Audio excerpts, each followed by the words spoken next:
Again, I want to thank you for being here, and as I look out over the crowd, I also want to thank you for doing social distancing. Please be careful, be safe. You know, when I woke up Saturday morning, as I get a little older, I go to bed a little later. I don't know if that affects anybody here. But when I woke up and I looked at my phone, at first I said, this must be a hoax. But then I quickly realized that it was the truth and that we had lost our friend, our son from Anderson. And so, after the initial shock, I told myself that the way he passed away, the dignity that he showed during the last months of his life, it didn't surprise me, not at all. Because if you knew his parents, if you knew his circle of friends that raised him, it didn't surprise me. And so by Saturday afternoon, it shifted into what can we do to make this moment a celebration and honoring him. Many people called me. There were a lot of ideas put out there. But I want to thank our team here at the city for arranging this. But more importantly, I want to thank you for being here tonight.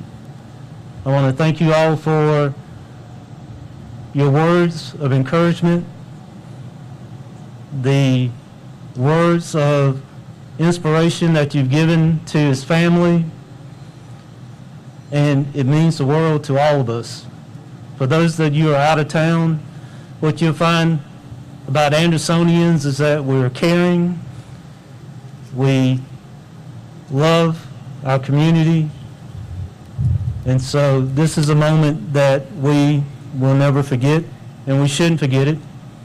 But we'll build on this based on what Chadwick Boseman meant to all of us. I think, just like you, I saw a lot of his movies. And if you're like me, I watch movies over and over again sometimes. Drives my wife crazy. But, you know, he had the range of character to play so many people. I just heard him talk about, doing his commencement speech, about getting a job and losing a job. And it reminds me of what my mother would say, is that sometimes, and I think he believed this too, sometimes you just got to find the right now job. Because if you find the right now job, eventually that right job will come along.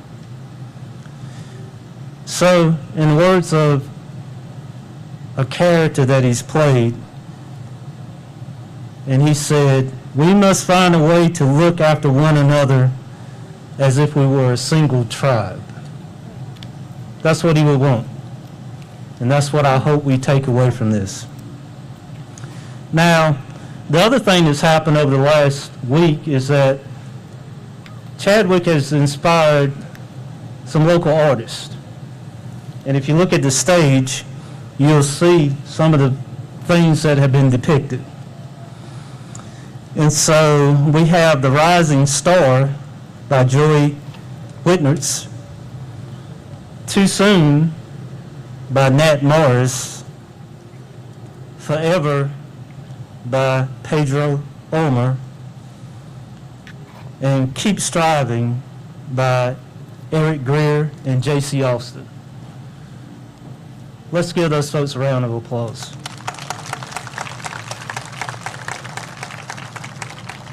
And thanks to each one of those guys. Speaking of art, I can announce today that the City of Anderson is establishing a public art endowment to garner funding for what I would hope would be a special and a permanent tribute in honor of the life of Chadwick Boseman. It's going to take, thank you.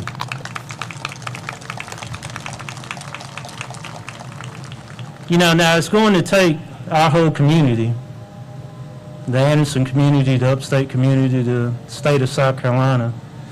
But it also might take the world's community to do something that's very fitting for our whole community. And we're already starting plans on that. And so do me a favor, stay in tune and see how you can help. Pivoting a little bit to our special guest that we're about to hear.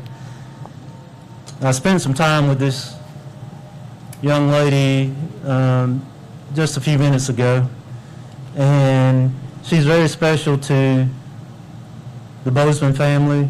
She'll talk about that. But I want to introduce to you Deanna Brown Thomas, the daughter of the Godfather of Soul. Deanna?